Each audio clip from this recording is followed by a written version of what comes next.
केळवणाचं निमंत्रण आलं म्हणजे पोटभर जेवण आणि मनभर प्रेम. तर सगळ्यात आधी गाडी घेतल्यापासून गाडीची पहिली वॉशिंग केली आणि गेलो मामाच्या घरी. आणि आमच्या स्वागतासाठी मामीने पूर्ण तयारी करून ठेवली होती. रांगोळी, फुलं, पुढे खूप काही आहे. व्हिडिओ पूर्ण बघा. प्रियंका आणि रुपेशचे केळवण या कपड्यामागे काय आहे ते रिव्हील करायला आपण प्रशांतला बोलवू. Presenting the great couple,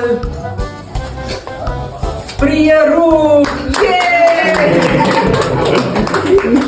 Prashant मुळे लग्नानंतर आमचं नाव कंबाईन करायचं टेन्शन गेलं. प्रियंका आणि रुपेशचं नाव कंबाईन करून प्रिय रूप कसं वाटलं कमेंट मध्ये सांगा. आणि तुम्ही पण अजून काही वेगळं सुचवू शकता. मग माहोल अजून फिल्मी बनवत आमच्यासाठी सॉंगच्या काही लाईन डेडिकेट केल्या. त्यानंतर मामीने दोघांना वळून घेतलं आणि बसलो जेवणाला. आज सकाळचं जेवण दुपारी करत होतो म्हणून भूक चांगलीच लागली होती. सगळ्यात आधी सुरुवात केली मामीने बनवलेल्या बासुंदी पासून. आणि बासुंदी एवढी भारी झाली होती की काय सांगू. पोट भरलं पण मन नाही. मग सगळ्यांनी एक एक घास खाऊ घातला आणि जेवणाला सुरुवात केली. जेवणानंतर सप्तपावली करायला बाहेर निघालो आणि 700 पाऊल चाललो. आणि त्यातच एक एकदम भारी गोष्ट दिसली ती म्हणजे पक्ष्यांचा थवा आणि सुंदर सनसेट. मग थोड्या वेळ मेंढ्या वळून थकून बसून घेतलं आणि थोड्या वेळ गप्पा मारून आलो तर दिसली हॉरर मूवी मधली लिफ्ट. कारण या बिल्डिंग मध्ये फक्त 4 फ्लोअर आहे आणि लिफ्ट दाखवते कधी 6 ते कधी 9 फ्लोअर. मग थोड्या वेळ गप्पा मारून निघालो सगळे आपापल्या घरी. तुम्हाला फॅमिली व्लॉग कसा वाटला कमेंट मध्ये सांगा. व्हिडिओ आवडला तर लाईक करा, नवीन असेल तर फॉलो करा. आपण भेटूया नेक्स्ट व्लॉग मध्ये. तोपर्यंत बाय बाय.